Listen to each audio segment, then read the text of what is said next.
Greetings, this is Warrior King, and the time has come for the lions and the lioness to tell their own story. This is the lion's voice. Give thanks and praise for the wonderful blessing that's been poured on me. Give thanks and praise. Jah use I as an instrument to set the people free.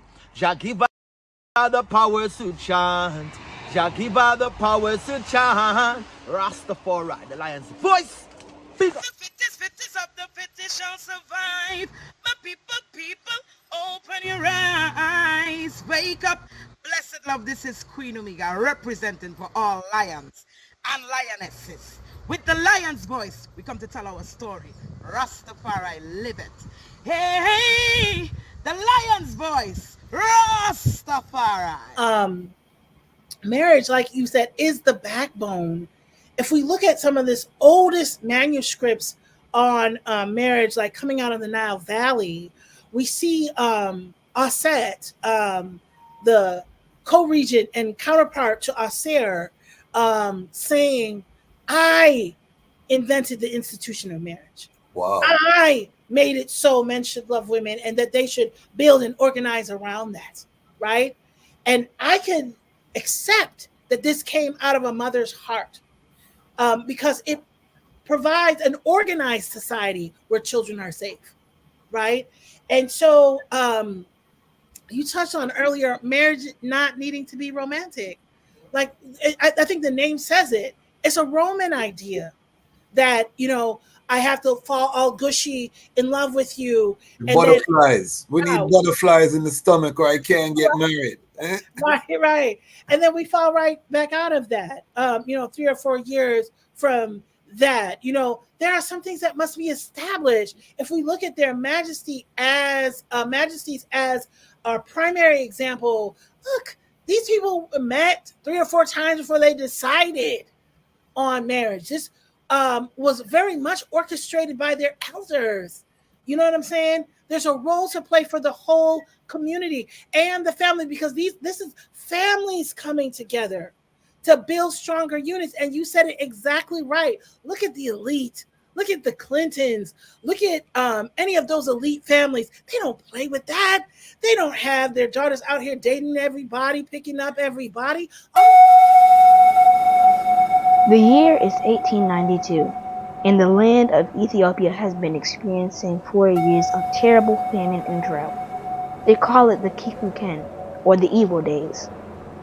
At least 1/3 of the human population and 90% of the cattle have died. The hyenas have feasted on so many carcasses that they have become overweight and barely able to move. Just when the people could take no more of the evil days, a woman named Wasiro Yeshimabe is giving birth in a place called Erjersa Gora. This is her 9th attempt to bring forth new life. Her previous 8 attempts only resulted in death. Will this child live? Thankfully, a healthy baby boy is born. His first cries are drowned by thunder and lightning flashes across the night sky. The heavens open up and torrential rain starts to fall. Ethiopia's drought is over, and the baby boy is given the name Tafari, meaning one to be feared or respected.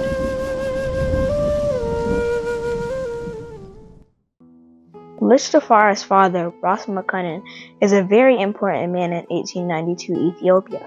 Although he is overjoyed at the birth of his newborn son, he cannot spend much time with him. Ras Menen is the governor of Harar and must get back to the famous walled city to deal with its affairs. Furthermore, he is the foreign minister of Ethiopia, and having traveled to different places in Europe, he is very aware of the material and military advances they have made and the looming threats they pose to his country. Ras Menen knows that the majority of Ethiopians have no idea what is coming, and that he has to work that much harder to secure the realm. Lich Tafari would grow up to become the legendary emperor, Haile Selassie I.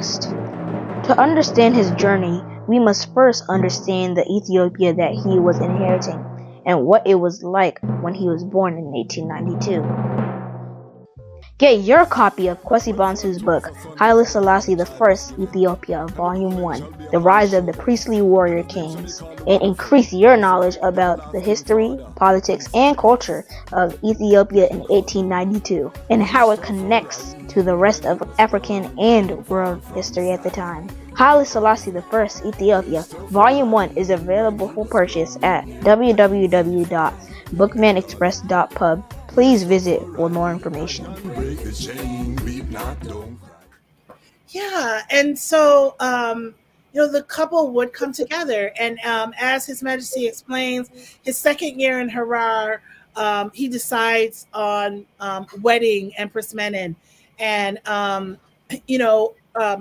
biography explains that she made this very long journey from Wallo to Harar, and how he sent his soldiers. And I'm learning so much as I did not know about his soldiers, and how efficient they were. But he sent dispatched a portion of his soldiers to meet her and to escort her, and to make sure she had the easiest of journeys to Harar. And all along the way to get to him, they were meeting different delegations that were sent to greet them, and a beautiful. It reads like poetry, and she arrives, and he doesn't wait for her to get to central Harar. At the outskirts of Harar, he meets her, and like, yeah, let's do this. Let's formalize this. Let's have this ceremony. And one of the things that Ras Tafari II pointed out to me first, even though I had already read Empress Menen's biography a couple times. He said, listen, the marriage is described, like what happens at the ceremony is described. And I was like, I looked at it a couple times and I didn't see that. But when I went back, that was part of what was in italics. So it is the assertion of the translator, and not a true translation from the text, but it describes that, a couple is brought in, words, prophecy from the Bible is read over them. Several things are read over them, and then they are anointed, literally, in an Orthodox marriage, and they are robed, they are given rings, they are given crowns. More prayers are made over them before the celebration start. So something to this effect is what happened on the border of Harar when His Majesty came to make it formal. And Empress Menen, of course, by means of making the journey, is open to and looking forward to. And so we have this blessed and sacred union that is in that moment. I want to mention that there are two different dates. His Majesty's autobiography says the 31st, which is anniversary would be today of 1911. Her Majesty's biography says July 29th. And I'm not sure, but the translator for her biography says she's aware of the difference in the date, but when they did the translation, that's what they saw. Okay. So we probably would have to go and we're going to have to go back and look at these things ourselves. Yes. Because a lot of times the translators are not us and probably would interpret things differently, than we would. So we will probably have to look at that. So there's two. I know in the Empress Menen Chronicles I use the 29th, but fully aware that the 31st is the one that His Majesty, and I don't think he would be wrong, especially in that he was there in telling his own story, and someone who kept track of their life since the age of 13. I don't think he would be wrong, but I was just maintaining the fidelity of the text that he put out on Empress Menen.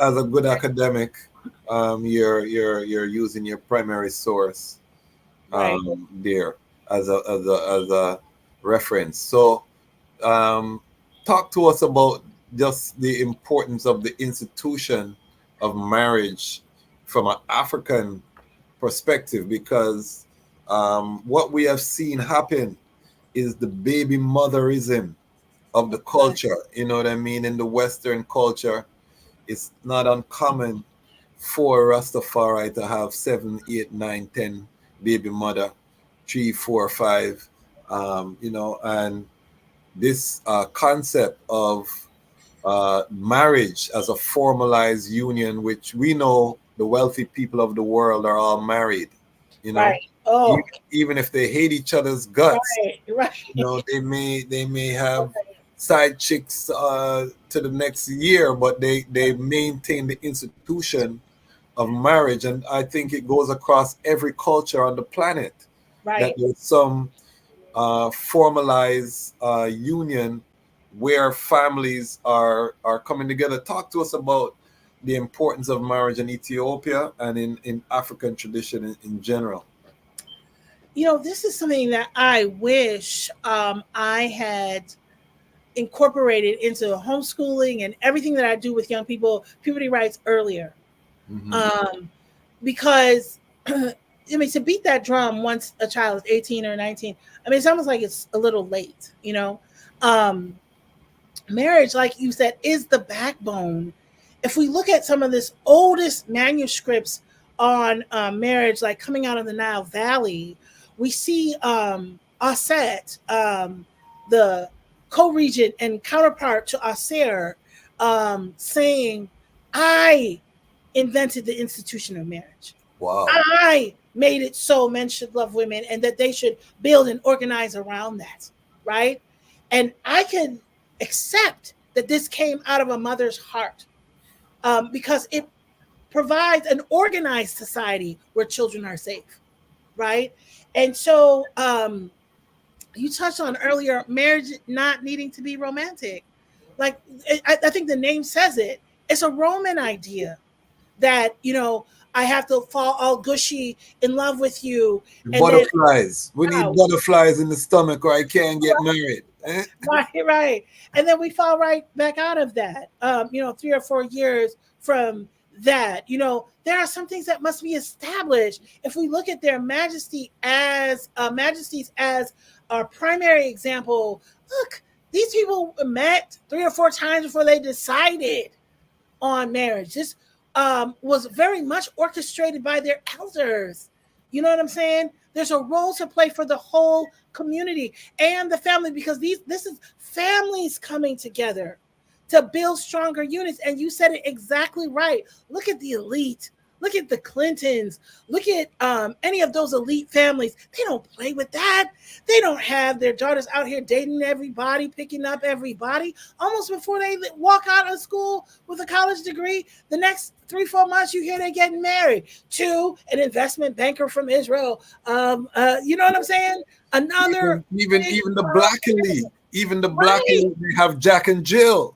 Right, Jack and Jill Society. And I was just mentioning that to another parent today, that Jack and Jill Society, I've asked so many people, like, how do we get in? Like, you know, how, and it's not forthcoming information. It is something that stays in the circle of really wealthy people. Exactly. And they use that as, oh, meet him, meet her, and you grow up together. Yeah. And then naturally find ways to connect, you know.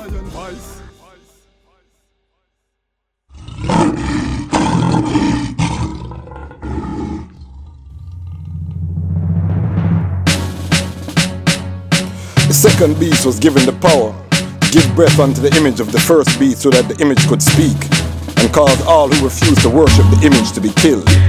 It also forced the people, great and small, rich and poor, free and slave, to receive the mark on their right hands and in their forehead. Gone down in the new world order, have to work harder, have to pray harder. Babylon them coming with them microchip, and them prison cell, that's new slave ship.